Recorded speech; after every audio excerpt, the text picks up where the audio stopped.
Oi, eu sou o Ferrão e eu vou começar aqui introduzindo brevemente o H-Puzzle. Bom, o que é o H-Puzzle? O H-Puzzle, ou jogo do 15, como também é conhecido no Brasil, é um jogo de combinação que desafia o jogador a resolver um quebra-cabeça através do deslizamento de peças em um tabuleiro plano. Existem várias variações desse mesmo jogo, com tabuleiros de diferentes tamanhos, baseados em sequências numéricas, alfabéticas ou até mesmo em imagens. Esse é um jogo muito popular no mundo da computação, sendo frequentemente aplicado como uma representação de problema combinacional, possuindo vários estados possíveis para cada novo movimento que é realizado. E é, pela simplicidade desse jogo, mas ao mesmo tempo sua enorme relevância, que optamos por implementar ele como nosso trabalho. Agora vamos dar uma olhada nas funções do jogo e do tabuleiro. Essas são as funções desse CD Puzzle que são essenciais para que o básico do jogo aconteça. O Create Board é uma função extremamente importante para o jogo, pois é através dela que criamos os tabuleiros que serão utilizados. E como ela funciona? Bom, basicamente ela trabalha com a alocação e a inicialização de um vetor de inteiros, utilizando a alocação dinâmica. O seu algoritmo permite a criação de tabuleiros de diferentes tamanhos, através do recebimento do parâmetro de tamanho. Uma vez recebido o tamanho, o vetor é preenchido com números a partir do 1 até o valor de tamanho vezes tamanho menos 1. E por fim, o último espaço que sobra é preenchido com 0. Desta forma, nós criamos um tabuleiro gabaritado. Para trabalharmos com arrays unidimensionais, como se eles fossem matrizes, no decorrer dessa e de outras funções do programa, nós utilizamos a seguinte notação: linha vezes tamanho mais coluna. Assim, conseguimos utilizar linhas e colunas para encontrar os elementos desejados dentro do array.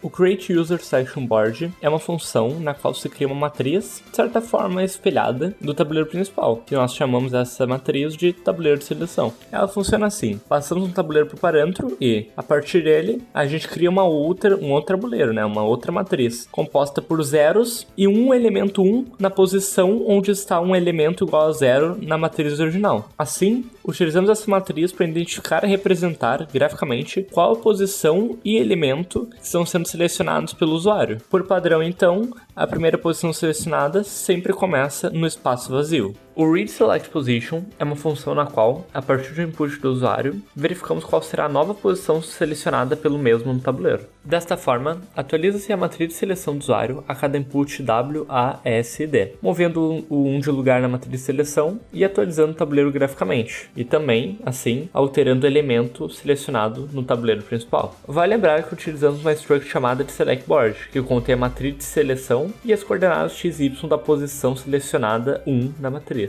O doMove é a função que, quando é chamada, executa de fato, se possível, a movimentação da peça selecionada no tabuleiro. A partir da matriz de seleção, vemos qual é a atual posição selecionada pelo usuário. Em seguida, verifica se, adjacente a essa posição, encontra-se o 0 do tabuleiro principal. Se sim, então é realizada a troca. O espaço que contém o elemento 0 realizará um swap com o elemento na posição selecionada pelo usuário. É como se a peça, selecionada pelo usuário, fosse empurrada para o vazio, e o vazio viesse para a posição original da peça.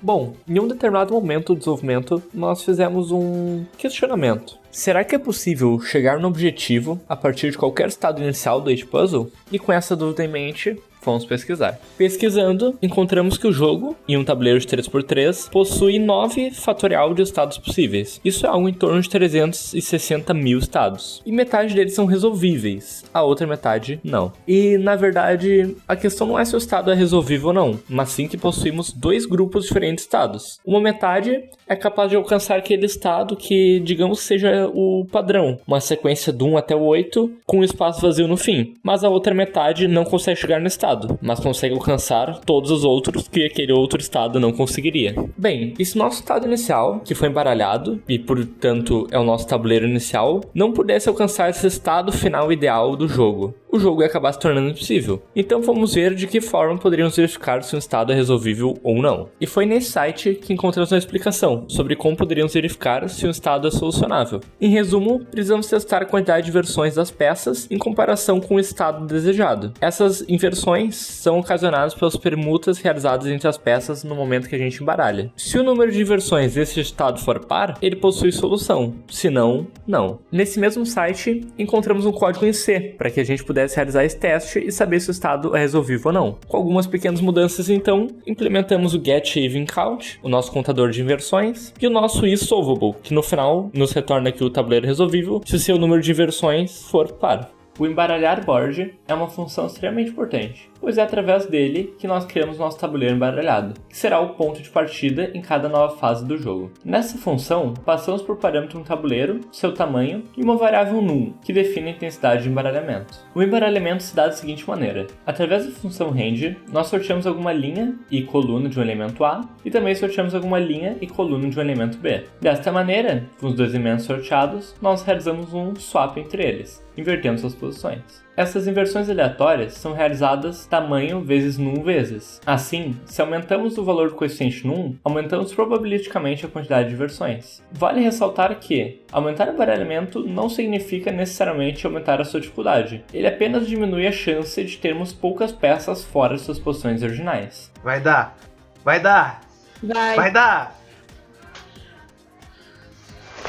Porra!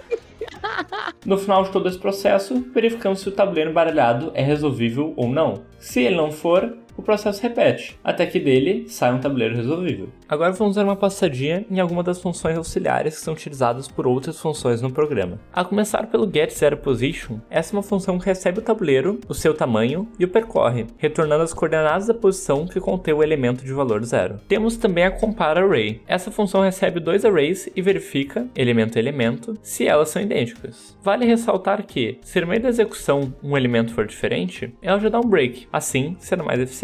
Por último, temos a função toUpper. Essa função consiste em um while que percorre toda a cadeia de caracteres de uma string e coloca suas letras em maiúsculas.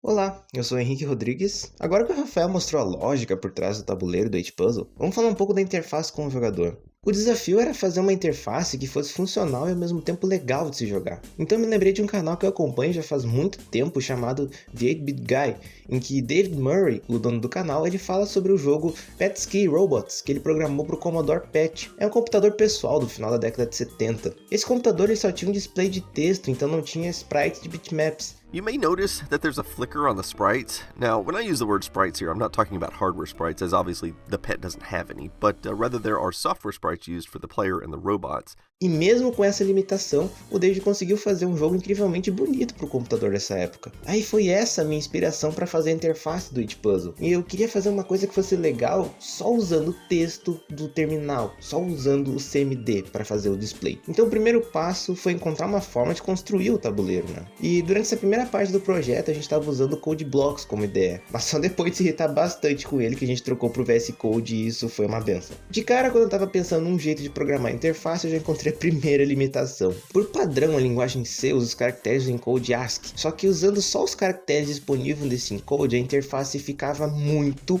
feia, então eu precisava dar um jeito de conseguir usar mais caracteres. Aí eu me liguei que no encode em UTF-8 tem vários caracteres feitos especialmente para construir tabelas, então era só encontrar o jeito de usar eles no terminal. Para isso eu usei uma função que está na API do Windows chamada setConsoleOutputCP. É só você passar para ela uma página de código de saída como parâmetro e ela vai aplicar isso no console. Segundo a documentação da Microsoft, o código para o UTF-8 é 65001. Agora eu tinha o UTF-8 habilitado no terminal, então era só construir o algoritmo para desenhar a tabela na tela. Essa parte até que foi tranquila, em pouco tempo eu já tinha um algoritmo que desenhava o tabuleiro para mim do tamanho que eu quisesse, mudando apenas um parâmetro. Só que eu tinha que fazer com que o usuário pudesse selecionar uma peça desse tabuleiro, e essa foi a parte mais difícil de se programar no projeto inteiro. Eu tive que desenhar uma tabela no caderno e ir fazendo um monte de rabisco para eu conseguir não me perder no que eu estava fazendo. Mas o importante é que deu certo no final. E o jeito que essa função funciona basicamente é assim: ela recebe como parâmetro o tabuleiro, a matriz de seleção, o tamanho do tabuleiro e o handle do console. O handle é só para mudar a cor do número que está selecionado, então não dá para ignorar ele. O que ela faz primeiro é desenhar a parte superior da tabela. A função usa traços simples para as peças que não estão selecionadas e traços duplos para a peça que está selecionada pelo usuário. Ela consegue diferenciar qual é qual porque a peça que está selecionada ela tem o número 1 na matriz de seleção e as que não estão selecionadas têm o número 0. Depois ela desenha a parte do meio da tabela, que é dividida em duas partes: as linhas que têm os números e as linhas que só têm os traços. As linhas que só têm os números são bem fáceis. A função desenha colunas duplas em volta dos números selecionados e colunas simples nos que não estão. E ela também deixa o número selecionado em azul.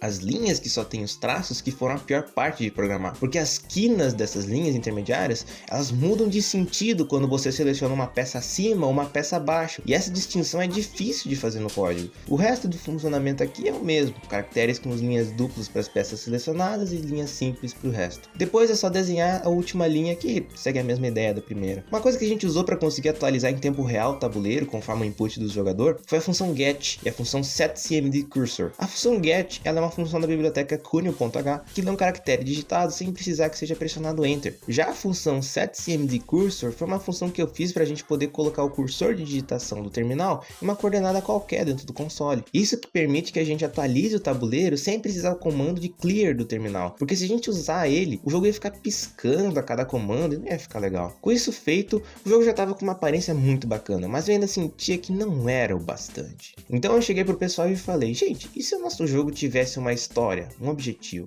E eles prontamente me responderam com muita curiosidade e carinho. Mas o que importa é que no fim eles deixaram colocar uma lore pro jogo. E é claro, um jogo com uma gameplay extremamente complexa como essa vai ter uma história igualmente complexa e profunda, né? Então aqui vai a história que eu bolei. Tem um reino chamado Sail, em que para ser o novo rei ou rainha de lá, você tem que vencer 3 desafios propostos pelo rei ou rainha atual. O jogador é o candidato ao rei, e para ser coroado ele precisa vencer os desafios da rainha do atual reino. E a propósito, o nome desse reino, Sail, não é por acaso. O registro mais antigo que se tem da autoria do jogo do H-Puzzle é atribuído a Noyes Palmer Chapman, em meados de 1874. Se você colocar o nome Noyes de trás para frente, tá aí o nome Sail. Olha só essa inspiração direta das obras do Machado de Assis. Com a história bolada, agora eu precisava criar os sprites da rainha, porque eu queria que ela interagisse com o jogador. Então eu desenhei no Photoshop mais ou menos como eu queria que fosse a rainha. Eu também fiz várias expressões faciais nelas para ter variedade. Com os sprites em mãos, eu usei um site chamado ask2artgenerator.org, em que você pode upar uma imagem e ele vai converter ela em texto. Eu também percebi que eu ia ter que usar um tamanho de tela bem grande para a imagem ficar legível, porque eu converti umas imagens de teste numa dimensão pequena e, bom,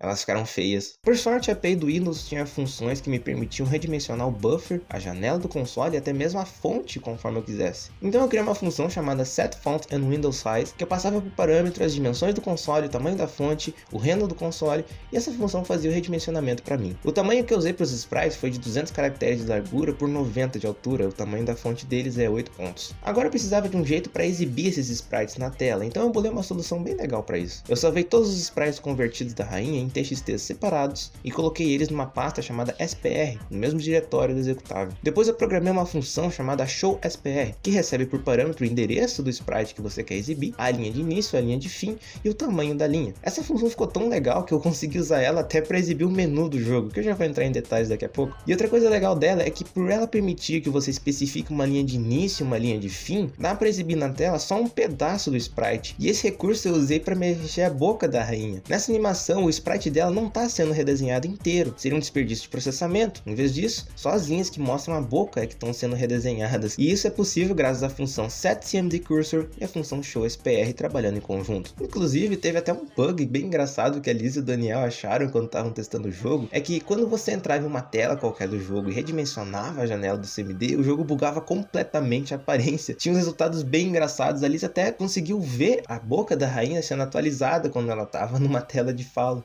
Minha nossa, virou grego. Mudou o idioma.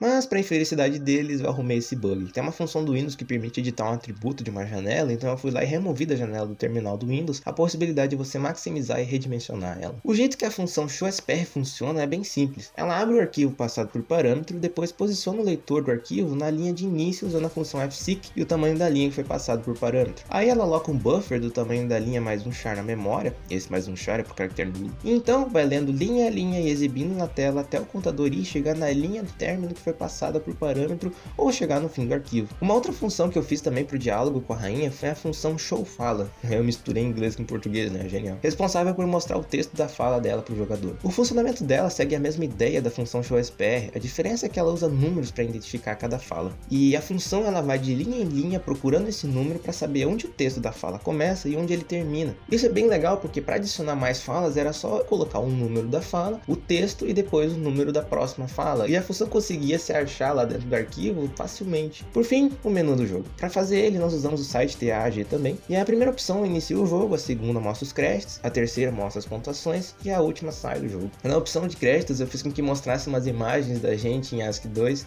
com o nome e que cada um fez no jogo. Essas imagens eu fiz do mesmo jeito que os sprites da rainha, foi bem legal de fazer. Eu peguei uma foto de cada um de nós, estourei o contraste no Photoshop pro conversor deixar a imagem legível. Eu fiquei muito feliz porque o pessoal gostou bastante da homenagem. E bom, quanto aos gráficos do jogo, eu acho que era isso. Tem muito mais coisas que foram feitas. Eu fiz uma função de timer para conseguir fazer a animação da rainha. Cada interação com a rainha tá numa função própria dentro do arquivo de diálogos.c. Tem muita coisa, o código tá bem extenso, são mais de 1.200 linhas, a gente calculou assim por cima. Então eu tentei resumir o principal da forma mais didática possível, porque, bom, é bastante coisa, né? Então eu espero que tenha dado pra entender e que tenha ficado bem legal. Olá, meu nome é Daniel, eu sou encarregado das Core Functions, Ranking e Linked Lists. Começando pelas funções de ranking que estão localizadas no arquivo stdpuzzle.c, temos a createScoreElement, que é a função que vai pedir ao usuário para inserir um nome, que vai ser armazenado mais para frente na lista encadeada. Após isso, a gente tem a padronização usando a função toUpper, que vai sempre deixar todos os caracteres do nome em maiúsculo. Também ali no código a gente usa um getChar com /n para limpar o que sobrou no input. A função createNewElement é a função que vai criar um novo elemento em nossa lista encadeada. Ela é responsável por receber a pontuação. Também usamos a alocação dinâmica para o ponteiro chamado novo. E esse ponteiro novo vai sempre apontar para o próximo. Assim temos a lógica de ponteiros, que um elemento sempre vai apontar para o próximo. Também temos a função deleteFirstElement, que ela simplesmente vai deletar o primeiro elemento da nossa lista encadeada. Ela vai agir junto com a deleteThisElement, que é uma das principais funções utilizadas para fazer o ranking na ordem crescente. Então o i sempre vai apontar um elemento antes do j. Isso permite que se faça um loop que vai de elemento em elemento na lista até o j encontrar o elemento a ser deletado. Como o i vai ter o endereço do elemento anterior, é só fazer ele apontar para o próximo elemento de j e desalocar o endereço de j. Essa é a função que vai ajudar a sempre deixar a nossa lista encadeada limpa, isso é, com no máximo 10 elementos. Agora vamos falar um pouco do código que está localizado no main.c. Na parte de score, a primeira coisa que vai ser verificada é se o arquivo score.bin existe. Caso ele não exista, ele é criado dentro da pasta save. Então, score.bin é um arquivo binário que vai estar armazenando as nossas informações, né, do nome do usuário, que foi preenchido no começo do programa, também a sua pontuação, qual vai ser a pontuação do jogador, certo? Ao fim. Na sequência, a gente cria um ponteiro para o menor score, e um if para escrever a ordem crescente dos 10 menores scores, usando o ponteiro smallestElement. Também é utilizada a função deleteThisElement. Ela deleta o menor elemento encontrado para procurar o menor nos que restam, para dessa maneira não deixar a lista encadeada muito grande, assim liberando sempre espaço nela para ter uma otimização de memória. Agora falando mais um pouco sobre as listas encadeadas dentro do nosso projeto. Nós começamos sempre com o header, que seria a cabeça da lista encadeada. Ele vai apontar para um ponteiro, que vai ser o primeiro elemento da nossa lista. Esse primeiro elemento vai apontar para o próximo ponteiro, que vai ter dados, no caso aqui seria esse x. Esse x ele vai armazenar o nosso nome e a nossa pontuação. Após ele ler isso, ele vai apontar para o próximo elemento da lista. Isso é, se tiver outro jogador, por exemplo, com outro nome e com outra pontuação. Até que vai chegar no último ponteiro. No último ponteiro, nós vamos ter o dado que vai apontar para o null. E assim vai acabar a lista encadeada. Oi, eu sou a Elisa, eu sou responsável pela esquematização e design dos levels. Eu vou dar uma passada geral aqui sobre como funciona cada level e todo o sistema de cada fase, tá? Vamos começar aqui pela primeira fase, eu vou mostrar aqui. A primeira fase, ela é a base, né? Todas as outras duas têm a mesma base de codificação, tá? Então esse código se mantém nas duas. Só que na fase 2 e na fase 3 existem umas pequenininhas, assim, bem pequenininhas diferenças que fazem elas serem mais difíceis, né? Criar uma diferença entre as fases em si. Mas, no geral, a base delas é a mesma. Vamos lá, vamos ver a segunda fase. Inicialmente, a segunda fase, a primeira fase e a terceira fase eram para ser feitas em tamanhos diferentes. Essa seria a dificuldade. Em teoria, era para ter sido feita a primeira fase 3x3, um tabuleiro 3x3, um 4x4 e um 5x5. Só que esse 5x5 ia ficar muito difícil, então a gente pensou que tá um 3x3, um 4x4 e outro 4x4. Mas também ia ser muita sacanagem a gente deixar dessa forma, então a gente preferiu deixar as duas primeiras fases, né, serem 3x3 e a última ser 4x4. Então a gente tinha que criar uma diferença entre a primeira e a segunda fase, para não ficar algo muito monótono. E o que a gente criou? A gente criou uma limitação de movimentação. Aqui tá limite de movimentos, aqui 250 movimentos. E aí, obviamente, teve que adicionar como funcionaria essa limitação. E aí, o que acontece? O jogador vai ter duas opções. Ou ele passa sem sobressair esse limite, né? Ele vai para a próxima fase. Ou ele sobressai o limite e descobre o que acontece, né? Mas aí vai da escolha do jogador. Se você quiser fazer da forma passei abaixo do limite, tranquilo, vai ser legal também.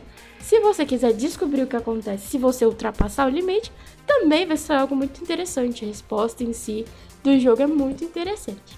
O que dá um climinha a mais, assim, pro jogador se sentir mais instigado a jogar mais o jogo. Então a gente fez essas duas opções. E foi bem divertido. Então vamos pra fase 3, a última fase. Mostrar o que tem de diferença entre todas as outras, né? Eu já mencionei a diferença, mas eu vou mostrar de novo.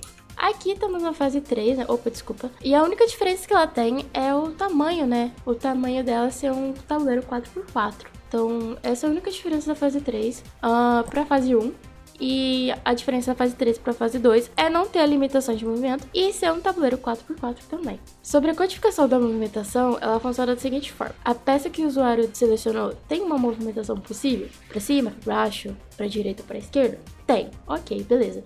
Se ele tem, ele pode fazer ou não fazer a movimentação, né? Vai se ele quer ficar parado no jogo. Ele fez a movimentação? Fez. Então, contabiliza a movimentação. Se ele não fez a movimentação ou não tem movimentação possível, não vai ser contabilizado. Tranquilo, suave. Isso é tudo das fases, tá? Eu não vou especificar cada coisinha de como funciona tudo exatamente, porque senão vai ficar um vídeo muito longo, né? Vai ficar uma explicação muito longa. Mas, no geral, o que eu posso dizer é isso. Espero que vocês gostem do nosso jogo e gostem do nosso projeto.